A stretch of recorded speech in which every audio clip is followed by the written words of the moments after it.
Ako si Miguel, isang simpleng lalaking nangarap ng payapang pag-ibig. Sa likod ng aking mga nangiti, may mga lihim na hindi ko inaakalang magiging sanhi ng pagdurusa ng dalawa sa pinakamamahal kong tao sa mundo, si Althea, ang babaeng nagbigay kulay sa aking buhay, at si Gab, ang matalik kong kaibigan.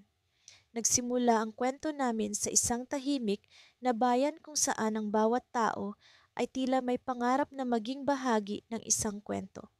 Ako, si Althea, at si Gab ay palaging magkasama, naglalakad sa mga kalsadang puno ng alaala, tawa, at mga pangarap na magkasama naming hinabi. Ngunit sa likod ng mga nangiting iyon ay may mga nagkukubling hinanakit at inggit na unti-unting nagiging pader sa pagitan namin.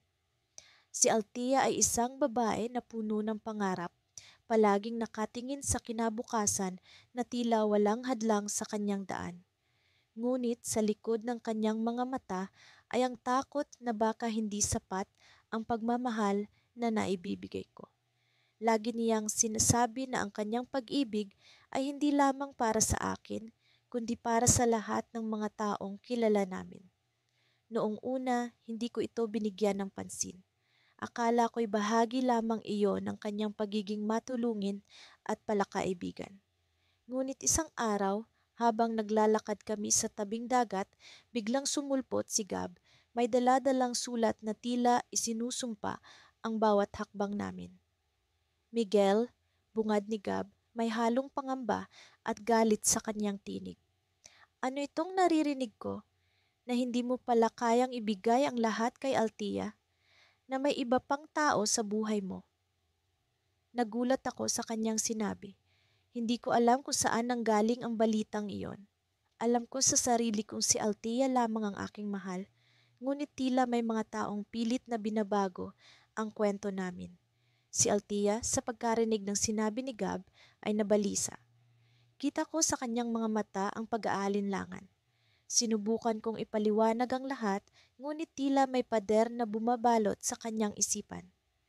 Miguel, hindi ba't sinabi mo sa akin na ako lang? Tanong ni Althea. May halong hikbi sa kanyang boses. Bakit may mga sinasabi silang iba? Nang gabing iyon, pabalik kami sa aming mga tahanan. Tahimik ang paligid, ngunit ang ingay ng mga tanong sa aming isipan ay tila walang katapusan. Sinubukan kong kausapin si Gab, ngunit ang kanyang mga mata ay puno ng galit at inggit. Hindi ko mawari kung saan ito nanggaling, ngunit alam kong kailangan kong malaman ang katotohanan. Habang unti-unting bumabalot ang dilim sa paligid, naramdaman ko ang malamig na hangin na tila bumabalot sa aking puso. Alam kong may mga bagay na hindi ko pa alam, mga bagay na kailangan kong harapin upang maipaglaban ang aming pagmamahalan. Kinabukasan, nagising ako sa tunog ng mga bulong-bulungan sa aming bayan. Ang mga mata ng mga tao ay tila nakatingin sa akin na may katanungan at pag-aalinlangan. Hindi ko alam kung paano ko haharapin ang mga ito, ngunit alam kong kailangan kong ipaglaban ang pag-ibig ko kay Althea. Habang naglalakad ako papunta sa bahay ni Althea, nakita ko si Gab na nakatayo sa labas ng kanyang pintuan. Sa likod ng mga ngiti ni Gab ay ang isang lihim na tila hindi ko naisip na maaaring magwasak sa aming samahan. Sa pagsalubong ko sa kanilang mga mata, naramdaman ko ang isang malamig na hangin na tila nagbabanta sa aming kwento. Ano ba ang tunay na nangyayari? May mga bagay na kailangan kong malaman upang maipaglaban ang aming pagmamahalan. Ngunit sa likod ng lahat ng ito, ano nga ba ang lihim na bumabalot sa amin? Sa aming pagkikita, isang pangyayari ang magbabago sa lahat. Sa mga araw na lumipas matapos ang hindi inaasahang pag-aaway namin ni Althea, tila ba lumubog ang mundo ko sa isang tahimik na kalungkutan. Ang bawat mensahe tawag na ipinapadala ko ay tila nawawala sa kawalan, at ang kanyang katahimikan ay parang isang matinding unos na walang tigil na bumabayo sa aking isipan. Minsan, sa gitna ng gabi, Nagigising ako sa bangungot ng mga alaala ng kanyang mga mata na puno ng sakit at galit. Ang mga paninira ng ibang tao ang naging mitsa ng aming sigalot at sa kabila ng lahat ng pagsisikap kong ituwid ang mga ito, nagpatuloy ang kanyang paglayo sa akin. Isang araw, sa gitna ng aking paglalakad sa parke, nakita ko si Marco, ang matalik kong kaibigan. Lumapit siya sa akin at tinapik ang aking balikat. Pare, kamusta na? Tanong niya, kita ko ang pag-aalala sa kanyang mukha. Heto, sinusubukang maging maayos kahit papaano. Tugon ko habang pilit na ngumingiti. Alam kong hindi sapat ang mga salitang iyon upang ipahayag ang mga tunay kong nararamdaman, ngunit wala na akong ibang masabi. Napabuntong hininga si Marco. Alam mo pare, hindi ko alam kung paano natin aayusin ito, pero sigurado akong kaya niyo yan. Para sa akin, si Marco ang naging kanlungan ko sa mga panahong ito. Siya ang tumulong sa aking makabangon mula sa bawat patak ng luha at kirot ng aking puso. Gayunpaman, may isang bahagi sa akin na nagtatanong kung sapat na ba ang kanyang suporta.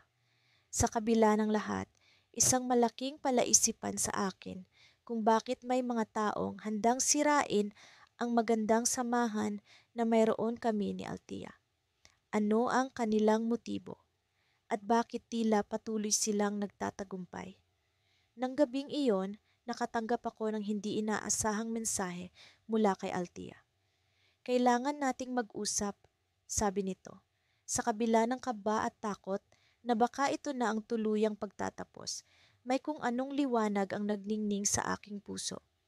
Agad akong tumugon at nagkasundo kaming magkita kinabukasan sa paborito naming tambayan, ang maliit na kafe sa kanto ng aming eskinita. Pagdating ko sa kafe, nakita ko agad si Althea na nakaupo sa paborito naming sulok.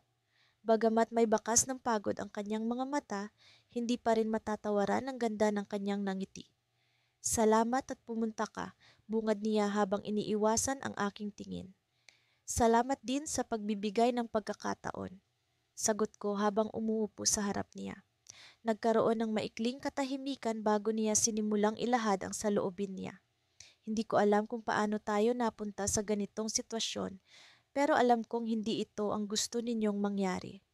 Ni hindi ko nga inakalang mangyayari ito, sabat ko. Pero Althea, mahalaga ka sa akin. Handa akong gawin ang lahat para maibalik ang tiwala mo. Tumingin siya sa akin at sa unang pagkakataon matapos ang ilang linggo, nakita ko ang pag-asa sa kanyang mga mata. May mga nangyari kasi na hindi mo alam, sabi niya. May mga taong pilit na humahadlang sa atin at natuklasan kong si Marco ang nasa likod ng lahat ng ito. Napatigil ako, tila binuhusan ng malamig na tubig. Ano? Hindi ko mapaniwalaan ang narinig. Pero paano? Bakit? Paliwanag ni Althea. Nalaman ko mula sa isang kaibigan na may lihim na pagtingin si Marco sa akin. Sinubukan niyang sirain ang relasyon natin sa pamamagitan ng pagpapakalat ng mga kasinungalingan. Habang pinaproseso ko ang mga sinabi niya, tila ba bumigay ang mundo ko. Ang taong pinagkatiwalaan ko, ang taong akala ko'y nasa aking panig, siya palang may pakana ng lahat ng ito. Sa gitna ng aking pagkalito, nagdesisyon akong hanapin si Marco upang harapin ang katotohanan. Ngunit bago ako umalis, muli kong tiningnan si Althea. Salamat sa pagtitiwala at pagsasabi ng totoo, sabi ko. Ngunit bago pa ako makalayo, hinawakan niya ang aking kamay. Mag-ingat ka, babala niya. Hindi natin alam kung ano pa ang kaya niyang gawin. Habang palabas ako ng kafe, bitbit ang bigat ng mga bagong natuklasan. Hindi ko maiwasang magtanong kung ano pa ang mga lihim na nakatago sa likod ng mga ngiti ni Marco. At sa pagharap ko sa kanya, hindi ko alam kung ano ang mas matimbang, ang galit o ang pangungulila sa pira-pirasong tiwala na minsang buo at matibay. Ngunit isang bagay ang sigurado, ito na ang simula ng paglalantad ng mga anino ng nakaraan na magpapabago sa aming lahat. Sa loob ng mga araw na lumipas, unti-unting bumabalik sa akin ang alaala ng mga masasakit na salitang binitiwan ng mga tao sa paligid namin. Ang mga paratang na walang batayan, ang mga bulong na tila mga patalim na tumutusok sa puso ko. Ngunit sa kabila ng lahat, pilit kong pinaninindigan ang pag-ibig ko kay Clara, ang babaeng nagbigay kahulugan sa mundong puno ng kaguluhan. Si Clara ay hindi lamang isang pangarap na naging totoo. Siya ay ang tahanan ng mga pangarap na sinira ng mga paninira. Sa bawat tingin ko sa kaniya, sa bawat haplos ng kaniyang kamay, nararamdaman ko ang init ng pag-ibig na walang kapantay. Ngunit sa likod ng kaniyang mga mata, may nakatagong kalungkutan na hindi ko maipaliwanag. Isang gabi, habang kami ay naglalakad sa baybayin, naramdaman ko ang bigat ng kaniyang mga hakbang. Clara, may problema ba? Tanong ko, pilit na hinahanap ang sagot sa kaniyang mga mata. Ngumiti siya, ngunit ang nangiting iyon ay puno ng pag-aalala. Wala, pagod lang siguro ako, tugon niya, ngunit alam kong may mas malalim na sanhi. Ang gabi ay tila walang hanggan habang kami ay nakaupo sa buhangin, nakatingin sa mga bituin. Sa katahimikan narinig ko ang mahinang pag-iyak ni Clara. Clara, ano ang nangyayari? Ano ang bumabagabag sa iyo? Tanong ko, puno ng pag-aalala. Hindi siya sumagot agad, ngunit sa wakas, bumuka ang kaniyang bibig para sa isang revelasyon. May mga bagay na hindi ko masabi sa iyo noon. Simula niya habang pinupunasan ang mga luha sa kaniyang pisngi. May mga taong gustong sirain tayo at hindi ko alam kung paano natin lalabanan ito. Ang mga salitang iyon ay tila kidlat na tumama sa akin. Sino ang mga taong ito? Bakit nila kami pinipilit paghiwalayin? Sa kabila ng aking galit, pinili kong makinig sa kaniya, hinayaan siyang ipahayag ang kaniyang nararamdaman. May mga larawan, mga mensahe na ipinapadala sa akin. Patuloy ni Clara, sinasabi nilang may iba ka na hindi ka totoo sa akin. Napatigil ako. Ang mga paratang na iyon ay walang katotohanan, ngunit sino ang may ganitong lakas ng loob para mag-imbento ng ganitong kasinungalingan? Sinubukan kong alalahanin ang mga pagkakataon kung kailan may nagpakita ng kakaibang intensyon sa akin, ngunit wala akong maalala. Clara, alam mo kung gaano kita kamahal, wala akong ibang nais kundi ikaw, sabi ko puno ng determinasyon na patunayan ang aking katapatan. Sino ang nagsabi ng ganitong bagay? Paano natin sila mahahanap? Ngunit bago pa man siya makasagot, isang anino ang biglang lumitaw sa likuran niya.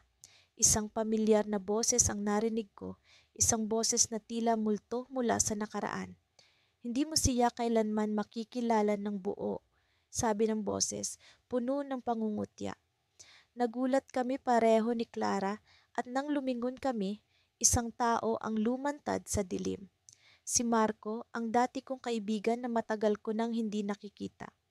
Ano ang ginagawa niya rito at bakit mayroon siyang ganoong sinasabi? Marco, ano ang ibig mong sabihin? Tanong ko, puno ng kaba. Ang kanyang mga mata ay puno ng galit at alam kong may malalim na dahilan kung bakit siya narito. Sinasabi ko lang ang totoo, kaibigan. Wala kang ideya kung ano ang mga ginagawa ni Clara sa likod mo, sabi niya habang lumalapit sa amin. Si Clara na noon ay tahimik, biglang bumalikwas. Hindi totoo ang sinasabi mo, Marco. Wala akong ginagawang masama. Sigaw niya, puno ng pagdepensa. Ngunit ang mga mata ni Marco ay puno ng kumpiyansa. Subukan mong paniwalang mabuti, kaibigan. Hindi lahat ng nakikita mo ay totoo. Ang mga salitang iyon ay nag-iwan sa akin ng matinding pagkalito. Sino ang dapat kong paniwalaan? Si Clara, ang babaeng mahal ko, o si Marco, ang kaibigan kong tila may lihim tungkol sa aming relasyon? Ang aking puso ay tila naglalakbay sa pagitan ng pag-ibig at pagkakanulo at hindi ko alam kung saan ako papunta.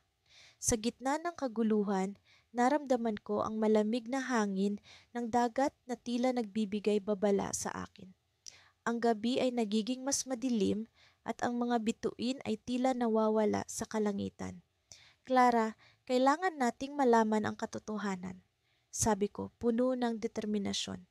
At Marco, hindi ko alam kung bakit ka nandito, pero oras na para malaman natin ang lahat. Ang gabing ito ay hindi lamang isang pagsubok sa aming pag-ibig, kundi isang simula ng paghahanap ng katotohanan na matagal nang nakatago. Sa bawat hakbang na aming gagawin, alam kong may mga sugat na kailangang pagalingin at mga pusong kailangang ipaglaban. Ngunit sa likod ng lahat ng ito, isang tanong ang bumabagabag sa akin, sino ang tunay na kaaway? Sa mga susunod na araw, kami ni Clara ay maghahanap ng kasagutan. Ngunit sa ngayon, ang gabing ito ay magtatapos na puno ng pag-aalinlangan at pag-asa. At sa likod ng mga alon ng dagat, ang aming kwento ay magpapatuloy sa isang landas na hindi pa namin nalalaman. Malamig ang hangin sa gabi. Tinatangay ang mga dahon na tila mga pangarap na ipinagkakait sa amin. Naglalakad kami ni Amelia sa tabi ng ilog. Ang mga yapak namin ay tila mga alingawngaw ng mga tanong na matagal nang bumabagabag sa aming kalooban. Sa kabila ng katahimikan ng paligid, ramdam ko ang bigat ng bawat hakbang namin. Ang bigat ng mga salitang hindi pa namin nasasabi sa isa't isa. Sa tuwing titingnan ko si Amelia, nararamdaman ko ang kirot ng mga paninirang bumalot sa aming relasyon. Mga bulong na unti-unting sumira sa tiwalang binuo namin sa isa't isa. Alam kong nasaktan ko siya, hindi dahil sa ginawa ko, kundi dahil sa mga bagay na ipinagpilitang paniwalaan ng iba. Sa likod ng kanyang mga mata, naroon ang pagdududa. Paano ko ba maibabalik ang mga panahong puno ng saya at sigla? Alam mo, Carlos, bungad ni Amelia habang nakatingin sa mahinang agos ng tubig. Hindi ko alam kung paano tayo nakarating sa puntong ito. Kung paano ang lahat ay nag-umpisa sa isang munting hinala at ngayoy tila isang bangungot na hindi magising. Napabuntong hininga ako.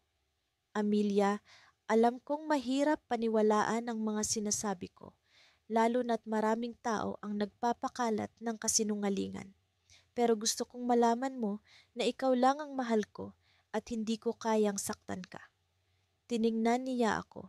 Ang mga mata niya ay naglalaban sa pagitan ng pag-ibig at pangamba. Carlos, gusto kong maniwala.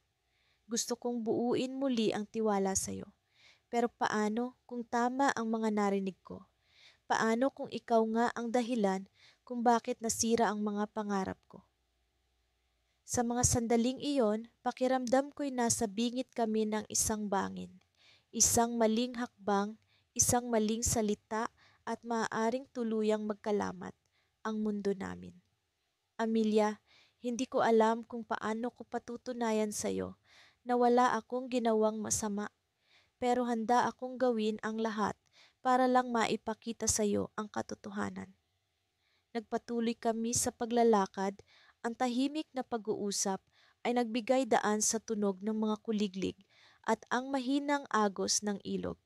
Sa kabila ng lahat, ramdam ko ang init ng kanyang kamay na hawak ko. Isang maliit na pag-asa na maaari pang maayos ang lahat. May sinabi sa akin si Marco, sabi ni Amelia. Bahagyang binitiwan ang aking kamay. Sinabi niyang, nakita ka raw niya kasama si Elena sa mismong araw na nag-aaway tayo. Napakunot ang noo ko. Si Marco, ang matalik kong kaibigan, na hindi ko inaasahan ay magiging bahagi ng gulong ito. At si Elena, ang babaeng matagal nang may interes sa akin, ngunit wala akong nararamdaman para sa kanya. Amelia, hindi ko alam kung bakit sinabi ni Marco yan. Pero sigurado akong may dahilan siya at kailangan kong malaman kung ano yun. Bakit siya magsisinungaling, Carlos? Siya ang matagal nang nagmamalasakit sa atin, sa relasyon natin. Hindi ko alam ang sagot, hindi ko alam kung paano ipapaliwanag na ang mga taong pinagkakatiwalaan namin ay maaaring may lihim na agenda. pero alam kong kailangan kong malaman ang katotohanan kahit gaano pa ito kasakit. Sa kabila ng pag-aalinlangan, naramdaman ko ang tibay ng loob na kailangan kong ipaglaban. Amelia, maaari bang magtiwala ka sa akin kahit kaunti lang? Sisikapin kong alamin ang dahilan ni Marco at ipapakita sa iyo ang katotohanan. Tumango siya, ngunit ramdam ko ang pag-aalinlangan sa kanyang mga mata. Carlos, sana mahanap natin ang sagot. Sana sa huli, malaman natin kung sino ang tunay na naninira sa atin. Nagpatuloy kami sa paglalakad habang ang buwan ay unti-unting nagkukubli sa likod ng ulap. Sa kabila ng dilim, naramdaman ko ang liwanag ng pag-asa na unti-unting bumabalik. Nang malapit na kami sa aming sasakyan, biglang tumunog ang telepono ko. Isang mensahe mula kay Marco.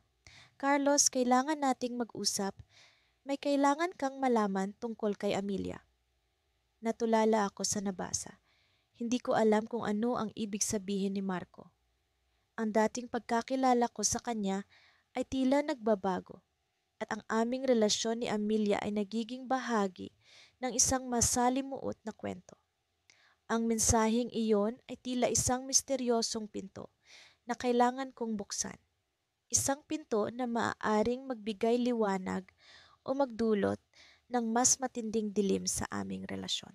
Nang sumakay kami ni Amelia sa sasakyan, ramdam ko ang tibok ng puso ko na tila isang orasan na nagmamadaling tumakbo. Ang mensahe ni Marco ang nagbigay daan sa bagong kabanata ng aming kwento. Isang kabanata kung saan ang katotohanan ay tila isang espada na hahati sa aming daan. At sa pagandar ng makina, alam kong isa lang ang sigurado. Ang pagkakakilala ko sa mga taong dapat na pinagkakatiwalaan namin ay magbabago magpakailanman. Sa mga nakaraang araw, tila ang bawat hakbang ko'y may bigat na dala ng mga alaala na pilit kong tinatakasan. Ang mga mata ni Clara, ang mga ngiti niya, ang mga salitang binitiwan namin sa isa't isa, lahat ng ito'y nagbabalik sa akin nang may kasamang sakit at pangungulila.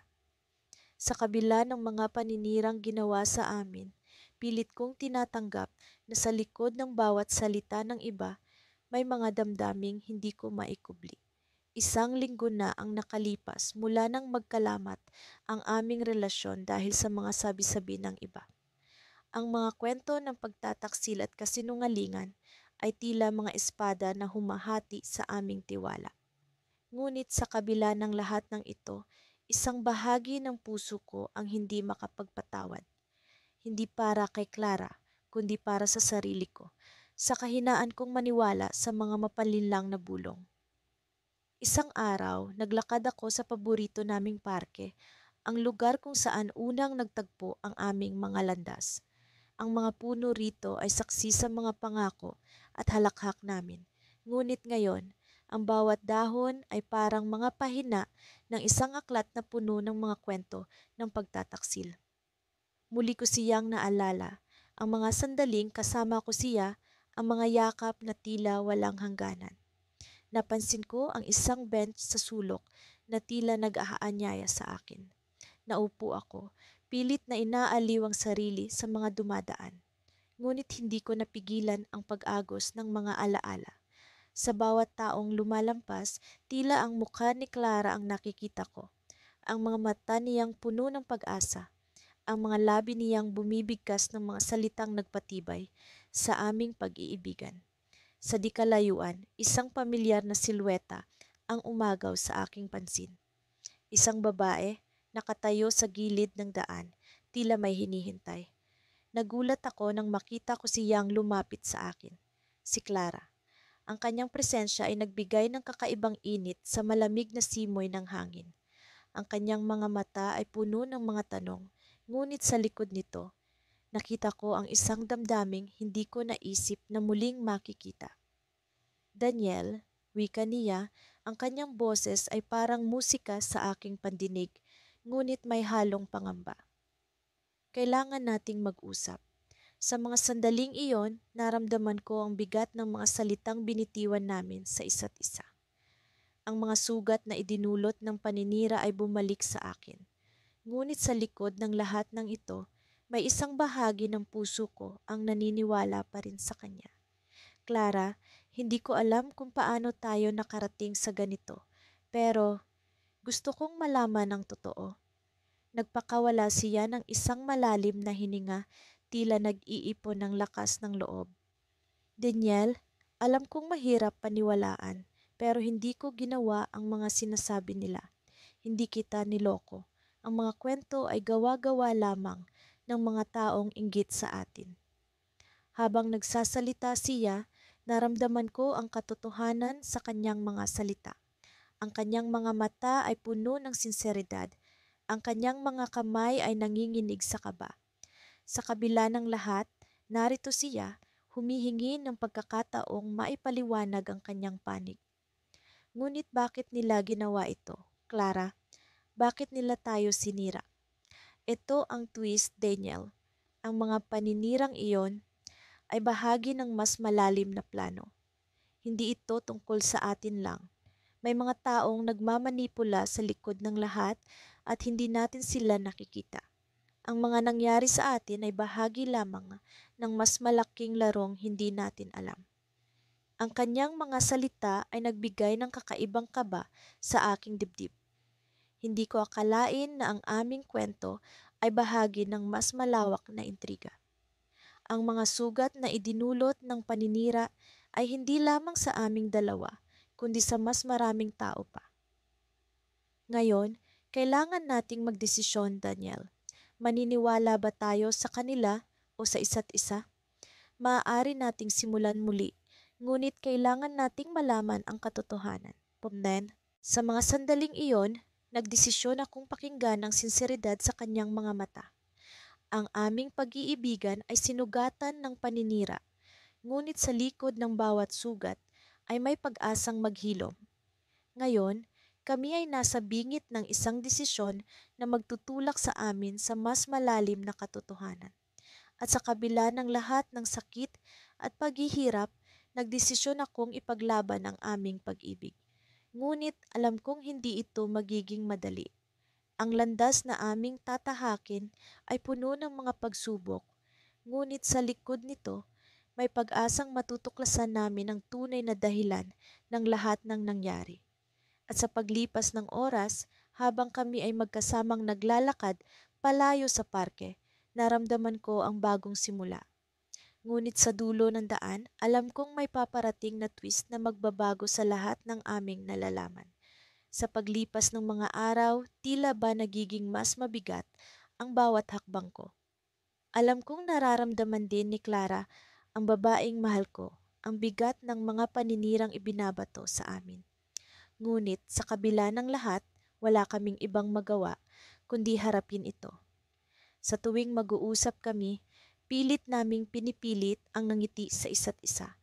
Kahit alam naming pareho kung gaano kasakit ang mga salitang bumabalot sa amin. Isang gabi, nagpasya kaming maglakad-lakad sa tabing dagat. Ang hangin ay may dalang lamig na tila nagpapagaan ng aming mga nararamdaman. Si Clara ay tahimik na nakatingin sa alon habang ako ay nakaupo sa buhangin. Ramdam ang malamig na dampi nito sa aking balat. Hindi ko maiwasang itanong sa sarili kung bakit tila ba napaka-inhustisya ng mundo sa amin. Ano ba ang aming nagawa para maranasan ang ganitong uri ng sakit? Alam mo, minsan iniisip ko kung tama pa ba ang ginagawa natin. Wika ni Clara, na kinagulat ko dahil sa bigat ng kanyang tinig. Hindi ko alam kung paano sasagutin ang tanong niya. Sa loob-loob ko, may mga pagkakataong iniisip ko rin ito. Ngunit paano ko sasabihin sa kanya na sa kabila ng lahat ng ito, siya pa rin ang nais kong makasama? Clara, hindi ko alam ang sagot sa lahat ng ito. Pero ang alam ko, mahal kita. At hindi ko kayang mawala ka sa akin, sagot ko. Pilit iniintindi ang damdaming hindi maipaliwanag ng mga salita. Ngumiti siya, ang nangiti na palaging nagbibigay sa akin ng pag-asa. Ngunit sa likod ng nangiting iyon, alam kong may mga tanong siyang hindi pa rin nasasagot. Sa gitna ng aming katahimikan, Biglang tumunog ang kanyang telepono, isang mensahe mula sa isang hindi kilalang numero. Kita ko ang pag-aalala sa kanyang mukha habang binabasa ang mensahe. Sinubukan kong silipin ito, ngunit agad niyang itinago ang screen mula sa akin. Napansin ko ang bahagyang panginginig ng kanyang mga kamay. Bakit? Anong sinasabi sa mensahe? Tanong ko, puno ng pag-aalala. Hindi siya agad sumagot, tila ba nag-iisip ng tamang mga salita. May nagsabi sa akin na may nangyari sa iyo noong isang gabi. Hindi ko alam kung ano ang paniniwalaan ko. Sabi niya, puno ng pag-aalinlangan ang kanyang tinig. Hindi ko alam kung ano ang nangyayari. Hindi ko alam kung ano ang sinasabi ng mensahe. Ngunit ramdam ko ang panganib nito sa aming relasyon. Clara, wala akong ginagawang masama. Hindi ko alam kung bakit may ganitong mga balita. Pero kailangan mong maniwala sa akin. Pakiusap ko, pilit na inaabot ang kanyang kamay. Ngunit umiwas siya, puno ng gulo ang kanyang isipan. Nagpatuloy ang aming pag-uusap, puno ng tensyon at pag-aalinlangan. Sa bawat katagang binibitawan namin, lalo naming nararamdaman ang lumalaking puwang sa pagitan namin. Alam kong kailangan kong ipaglaban ang aming pagmamahalan, ngunit paano kung ang taong pinakamamahal ko ay nawawala na sa akin dahil sa mga kasinungalingan? Habang naglalakad kami pauwi, hindi ko maiwasang isipin ang mga maaaring mangyari. Alam kong kailangan kong gumawa ng paraan. Kailangan kong malaman kung sino ang nasa likod ng mga paninirang ito. Hindi ko kayang mawala si Clara dahil sa mga kasinungalingan lamang. Ngunit paano ko sisimulan ito? Paano ko malalaman ang katotohanan? Pagdating namin sa bahay, nagpasya akong maghanap ng sagot. Alam kong hindi ito madali, ngunit kailangan kong simulan sa kung ano ang mayroon ako. Nagdesisyon akong tingnan ang mga mensahe sa aking telepono. Baka sakaling may lead ako na makuha. Habang tinitingnan ko ang mga ito, may isang mensahe na agad kong napansin. Isang mensahe mula sa isang kaibigan na matagal ko nang hindi nakakausap. Pare, kailangan natin mag-usap. May alam ako tungkol sa mga nangyayari sa iyo, ang sabi sa mensahe. Ramdam ko ang pagbilis ng tibok ng aking puso. Ito na ba ang pagkakataon para malaman ang katotohanan? Ngunit bago ko pa man magawang sagutin ito, narinig ko ang pag-ring ng telepono ni Clara. Ang kanyang mukha ay puno ng pag-aalala habang sinasagot ang tawag. Hindi ko maiwasang makaramdam ng kaba. Ano ang sasabihin sa kanya? Ano ang mangyayari sa amin? Clara, kailangan mong pumunta dito. May nalaman kami, ang sabi ng tinig sa kabilang linya na nagbigay ng takot sa aking puso. Hindi ko alam kung ano ang ibig sabihin nito. Ngunit alam kong may malaking mangyayari. Isang bagay na maaaring makapagpabago sa aming buhay. Habang tinutunghayan ko si Clara, alam kong kailangan namin itong harapin ng magkasama. Ngunit paano kung ang katotohanan ay hindi namin inaasahan? Paano kung ang mga sagot ay mas masakit kaysa sa mga tanong? Sa likod ng bawat hakbang, nararamdaman ko ang lumalaking agwat sa aming dalawa. Kailangan kong malaman ang katotohanan ngayon na. Sa pagtatapos ng gabing iyon, tila ba nagbabadya ang isang bagyo na magdadala sa amin sa mas masalimuot na kabanata ng aming buhay. Ngunit sa kabila ng lahat, hindi ko kayang bumitiw.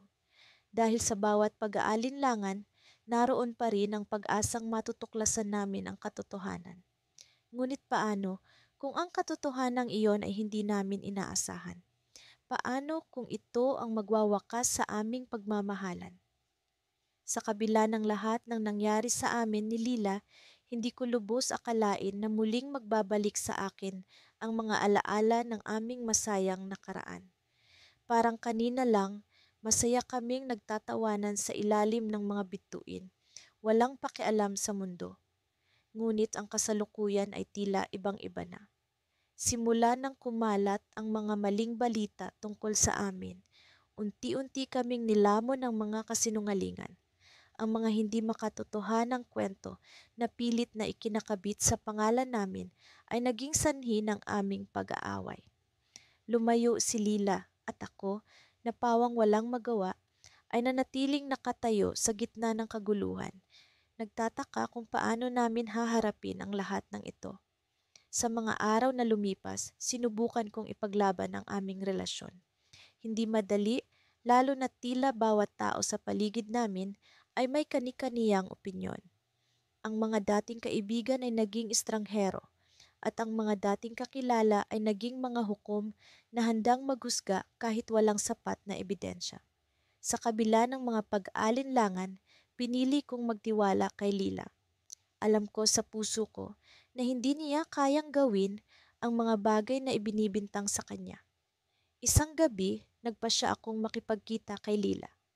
Alam kong kailangan naming pag-usapan ang lahat ng ito, harapin ang katotohanan at alamin kung paano namin muling sisimulan ang aming kwento. Nasa isang maliit na cafe kami kung saan karaniwan kaming nagtatagpo noong magkasama pa kami. Puno ng alaala ang lugar na iyon, mga ngiti, tawanan at mga pangako. Naupo ako sa isang mesa sa sulok, malapit sa bintana kung saan kita ang mga dumaraang tao. Maraming oras na ang lumipas ngunit tila wala pa ring senyales ng pagdating ni Lila. Habang hinihintay ko siya, naisip ko ang mga pagkakataon kung saan sa kabila ng aming mga problema, nanatili kaming magkasama. Pero paano kung ang pag-uusap na ito ang aming huling pagtatagpo? Sa wakas dumating si Lila. Hindi ko maikakaila ang sakit na naramdaman ko nang makita ko siyang tila ibang-iba na. Ang dating masaya niyang mukha ay napalitan ng pagod at pangungulila. Naupo siya sa harapan ko at hindi agad nagsalita. Tila pareho kaming nag-aalinlangan kung saan magsisimula. Lila, bungad ko, pilit hinahanap ang mga tamang salita. Alam kong mahirap ang lahat ng ito para sa'yo, para sa atin. Pero gusto kong malaman mo na nandito pa rin ako, handang makinig, handang magpatawad. Tumingin siya sa akin at sa kanyang mga mata ay nababakas ko ang sakit na pilit niyang itinatago. Alam mo, kahit gustuhin ko mang bumalik sa dati, parang napakalayo na ng dati. Hindi ko alam kung paano babangon mula sa lahat ng ito, mula sa mga paninira na pilit nating nilalabanan. Paano kung magsimula tayong muli? Tanong ko, puno ng pag-asa. Magsimula tayo sa simula sa mga pangako at mga alaala. Paano kung kalimutan natin ang mga nangyari at subukan natin ulit? Ngunit sa kanyang mga mata ay kita ko ang alinlangan. Hindi ko alam kung kaya ko pa. Masyado nang maraming nasabi, maraming nasira. Paano kung hindi na ito maayos? Sa puntong iyon, naramdaman ko ang bigat ng aming sitwasyon, ang katotohanang unti-unting nagbabalik sa akin. Pero hindi ko rin maisip na basta na lamang susuko. Mahal ko si Lila at sa kabila ng lahat, hindi ko magawang bitawan siya. Nagpatuloy ang aming usapan, puno ng mga katanungan at alinlangan. Bawat salita ay tila may kaakibat na hinanakit, ngunit pilit kong iniintindi. Sa aming pag-uusap, unti-unti naming naipagtapat ang mga hindi nasabing saloobin, mga pagdududa at mga pag-asa. Sa dulo ng gabi, habang papalubog na ang buwan, nagdesisyon si Lila. Siguro kailangan ko munang mag-isa.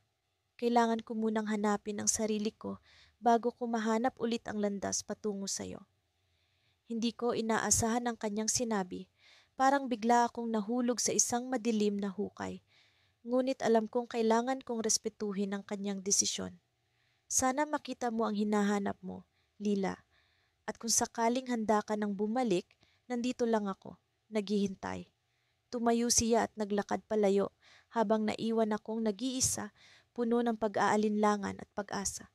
Sa pag-alis niya, naramdaman ko ang bigat ng malamig na hangin na dumampi sa aking balat. Ngunit kasabay ng pag-alis ni Lila, isang tao ang lumapit sa akin, isang taong hindi ko inaasahan. Bakit ka nandito? Tanong ko, puno ng pagtataka. Sa harapan ko ay si Marco, ang taong unang nagkalat ng kasinungalingan tungkol sa amin. Sa kanyang mukha ay may bakas ng pagsisisi, ngunit sa kanyang mga mata ay may lihim na hindi ko mawari. May dapat kang malaman, sabi niya, puno ng seryosong tono. Hindi lang basta paninira ang nangyari. May mas malalim pang dahilan kung bakit ako nandito. At sa kanyang mga salita, naramdaman ko ang simula ng isang bagong kabanata, isang kwento na hindi ko inaasahan. Sa bawat hakbang ko patungo sa paborito naming kapehan, tila bumibigat ang aking pakiramdam. Ang lahat ng ito ay nagsimula sa isang simpleng pagkakaintindihan na lumala sa isang hindi inaasahang trahedya. Sino ang mag-aakala na ang mga salita ng iba ay magiging matalim na patalim na tutusok sa aming mga puso? Ngayon, narito ako, naglalakad papunta sa lugar na naging saksi ng aming mga tawanan, ngunit ngayoy puno ng alalahanin at pagsusuri sa mga nangyari. Pagpasok ko, agad kong nakita si Althea na nakaupo sa sulok. Ang kanyang mga mata ay tila may dala pa ring bigat ng mga nakaraang araw, ngunit sa kabila nito, nariyan ang pag-asang masisilayan ko ang nangiti sa kanyang mga labi. Umupo ako sa harap niya, nagbalik sa akin ang mga alaala ng aming masasayang sandali. Ngunit ngayon, tila may hangin ng pag-aalinlangan na bumabalot sa amin. Salamat at dumating ka, bungad ni Althea. Ang kanyang tinig ay puno ng pag-aalala at pag-asa. Althea, kailangan nating pag-usapan ng lahat ng ito. Sagot ko, hindi na makapaghintay na maalis ang bigat sa aking dibdib. Ang mga naririnig mong paninira tungkol sa akin ay hindi totoo. Tumango siya, ngunit nakita ko sa kanyang mga mata ang pagdududa. Gusto kong maniwala, pero ang dami-daming nagsasabi. Ang dami-daming ebidensiyang ipinapakita. Hindi ko maiwasang magalit sa mga taong nasa likod ng paninirang ito. Paano nila nasisikmura ang sirain ng relasyon ng dalawang taong nagmamahalan? Ang mga larawan, ang mga kwento, lahat ng iyon ay gawa-gawa lamang. Ngunit paano nga ba namin mapapatunayan ito sa harap ng maraming naniniwala sa kasinungalingan? Althea, mahal kita. Walang ibang mahalaga sa akin kundi ikaw. Pahayag ko, umaasa na ang mga salitang ito ay makakabawas sa kanyang mga pagdududa. Ang mga ebidensya na yan ay peke. Hindi ko alam kung paano at bakit nila ginawa iyon, pero kailangan mong magtiwala sa akin. Nagpakawala siya ng malalim na buntong hininga at naramdaman ko ang pag-aalinlangan sa kanyang puso. Hindi ko alam, Leo. Hindi ko alam kung paano tayo makakaahon mula rito. Sa kabila ng sakit na nararamdaman ko, hindi ko naisip na sumuko. Alam ko na may paraan para maipakita ang katotohanan, ngunit kailangan kong maging matalino. Althea, may plano ako. Alam kong may paraan para maipakita sa kanila ang katotohanan. Anong plano? Tanong niya, tila may bahagyang pag-asa sa kanyang tinig. Bukas, pupunta tayo sa lugar kung saan nila sinasabing nakita tayo. Mag-iimbestiga tayo at hahanapin natin ang katotohanan. Hindi ko hahayaang sirain nila ang pagmamahalan natin ng ganito lamang. Nag-isip siya ng sandali at sa wakas ay tumango. Sige, Leo, subukan natin. Pero isa lang ang hiling ko. Kung sakaling totoo ang lahat ng ito, sabihin mo sa akin. Alam ko ang bigat ng kanyang hiling, ngunit alam ko rin ang katotohanan. Oo, Althea, ipinapangako ko sa iyo, sa ating pagmamahalan, na dadalhin kita sa lugar kung saan magsisimula tayong muli. Nagpatuloy kami sa aming pag-uusap at unti-unting bumalik ang init sa kanyang mga mata. Tila ang simpleng pag-asa na mayroon kaming magagawa ay sapat na upang panandaliang mapawi ang sakit na nararamdaman. Ngunit hindi ko rin maiwasang mag-isip sa mga kahihinatnan ng aming plano. Paano kung hindi kami makahanap ng ebidensya? Paano kung mas lalong lumala ang sitwasyon? Sa kabila ng mga ito, hindi ako papayag na masira kami ng mga kasinungalingan. Habang papalapit ang gabi, nagpasya kaming umuwi. Sa aming paghihiwalay, muli kong inulit sa kanya ang aking pangako. Althea, bukas sisimulan natin ang laban na ito at makukuha natin ang hustisya para sa ating dalawa. Nakangiti siyang tumango, ngunit sa kanyang mga mata ay naroon pa rin ang bahagyang pag-aalinlangan. Nagsimula akong maglakad palayo, ngunit sa likod ng aking isip ay ang pag-aalala sa maaaring mangyari. Kinabukasan, nagising ako na puno ng pag-asa at kaba. Ito na ang araw na inaasahan kong magbabago ang takbo ng aming mga buhay. Nagkita kami ni Althea sa lugar na aming pinagkasunduan. Habang naglalakad kami patungo sa lugar ng paninira, naramdaman ko ang pagtaas ng tensyon sa paligid. Hanggang sa bigla na lang kaming nakarinig ng malakas na pagsabog mula sa kung saan. Napahinto kami, nagtataka kung ano ang nangyayari. At sa likod namin, may mga taong nagtatakbuhan, tila may kinatatakutan. Hindi ko alam kung ano ang nangyayari, ngunit alam ko na ang aming laban ay mas magiging komplikado kaysa sa inaakala namin. At sa gitna ng kaguluhan, sa isang iglap, nawala si Althea sa aking paningin. Sa simula, ang pag-ibig namin ni Ana ay tila isang magandang panaginip. Parang hindi ka panipaniwala na sa isang mundong puno ng ingay at paninira, natagpuan namin ang isa't isa. Pero sa likod ng mga ngiti at matatamis na salita, may mga aninong unti-unting lumalapit. Mga aninong nagdala ng takot at pag-aalinlangan sa aming mga puso. Nagsimula ang lahat sa isang simpleng bulong. Isang bulong na kalaunan ay naging ugong hanggang sa ito'y sumabog na parang bomba. Si Ana, nakita ko siyang kasama ang ibang lalaki. Sabi ng isang kakilala habang ako'y nag-iisang umiinom ng kape sa isang sulok ng aming paboritong kafe. Parang may bumagsak na malamig na tubig sa akin. Sino ang lalaking iyon? Ano ang ginagawa nila? Sa bawat tanong na bumabalot sa aking isipan, tila nadarama kong ang aking puso ay unti-unting pinupunit. Hindi ako nakapagpigil. Kinailangan kong malaman ang katotohanan. Hinarap ko si Ana, pero siya'y nagulat, hindi sa mga tanong ko, kundi sa ideya na may ganitong kwento na umiikot. Hindi ko alam kung saan galing yan, sabi niya habang naghahanap ng katiyakan sa kanyang mga mata. Ngunit kahit ang pinakamalaking pag-ibig ay may taglay na pag-aalinlangan. Kahit gaano ko siya kamahal, may parte sa akin na nagtatanong, nagdududa. Sinubukan naming balewalain ang sabi-sabi, pero parang mga damo ito sa isang hardin, patuloy na tumutubo kahit gaano mo pa ito bunutin. Sa bawat pagkakataong magkakasama kami, may palaging tanong sa pagitan namin. Totoo ba ang narinig mo? Bakit hindi mo ako pinagkakatiwalaan? Hanggang sa ang mga simpleng pag-uusap ay naging pag-aaway at ang mga pag-aaway ay naging katahimikan. Isang gabi, sa gitna ng kalungkutan, napagdesisyunan kong sundan si Ana. Alam kong mali ito, pero ang pag-aalinlangan ay tila isang matinding uhaw na hindi ko mapawi.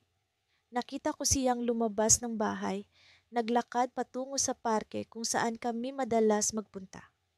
Sa likod ng isang puno, pinagmamasdan ko siya. Ang kanyang mga mata ay tila puno ng lungkot, ang mga hakbang niya ay mabigat. Hanggang sa may dumating na isang lalaki, hindi ko siya kilala, pero tila may kakaibang pamilyaridad sa kanilang kilos. Hindi ko alam kung ano ang dapat kong maramdaman.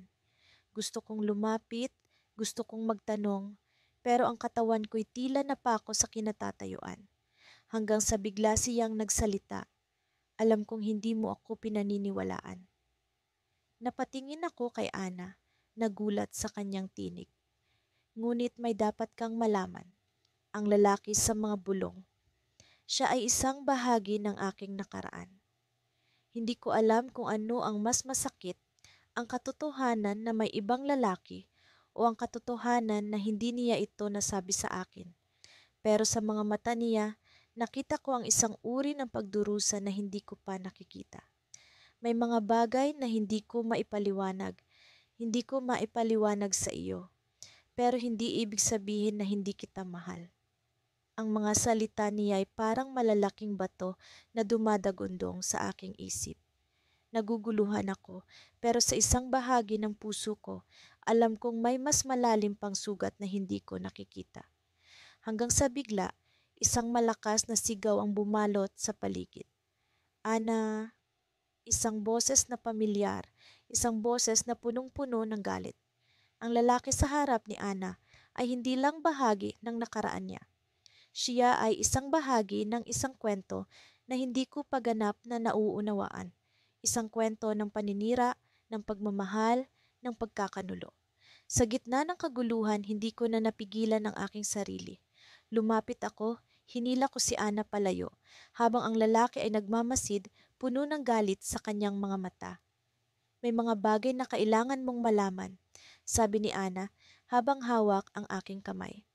At hindi ko ito kayang ipaliwanag sa isang gabi. Ang kanyang tinig ay puno ng pagmamakaawa, puno ng isang uri ng pag-ibig na hindi ko pa naririnig. Sa puntong iyon, alam kong may mas malalim pang sugat na kailangang hilumin.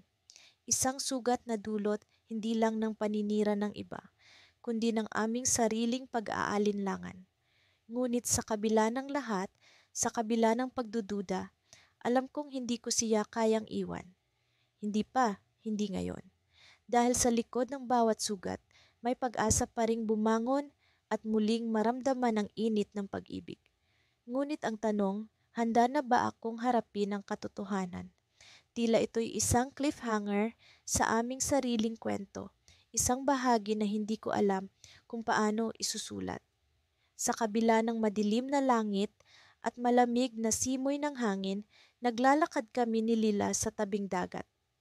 Ang bawat hakbang namin sa buhangin ay tila ba nagdadala ng bigat ng mga nakaraang buwan. Mula nang pumutok ang balita tungkol sa mga paninira laban sa amin, hindi na naging madali ang lahat. Pero sa gabing ito, nagpasya kaming harapin ang katotohanan. Ang katotohanang matagal naming iniiwasang pag-usapan. Lila, alam kong matagal na nating pinapanalamig ang usaping ito. Pero sa tingin ko, panahon na para pag-usapan natin ang lahat. Sabi ko habang nakatingin sa malayo. Sa alon na walang tigil sa pagyakap sa dalampasigan. Tumigil siya sa paglalakad at humarap sa akin. Oo, Daniel. Panahon na nga siguro. Sa dami ng narinig ko, sa dami ng naranasan natin, hindi ko na alam kung ano ang totoo. Hinawakan ko ang kanyang kamay, ramdam ko ang lamig na bumabalot dito. Leila, hindi ko alam kung saan magsisimula. Pero gusto kong malaman mo na hindi ako ang nagpakalat ng mga tichismis. Hindi ko alam kung bakit nila tayo sinisiraan. Napabuntong hininga siya at sa kanyang mga mata nakita ko ang sakit at pag-aalinlangan. Daniel, mahirap paniwalaan. Lahat ng mga kaibigan natin, pati na rin ang pamilya ko, naniniwala sa mga paninira. Paano ko maiaalis ang pagdududa? Alam mo ba kung sino ang nagsimula? Tanong ko, umaasang may sagot siyang maibibigay.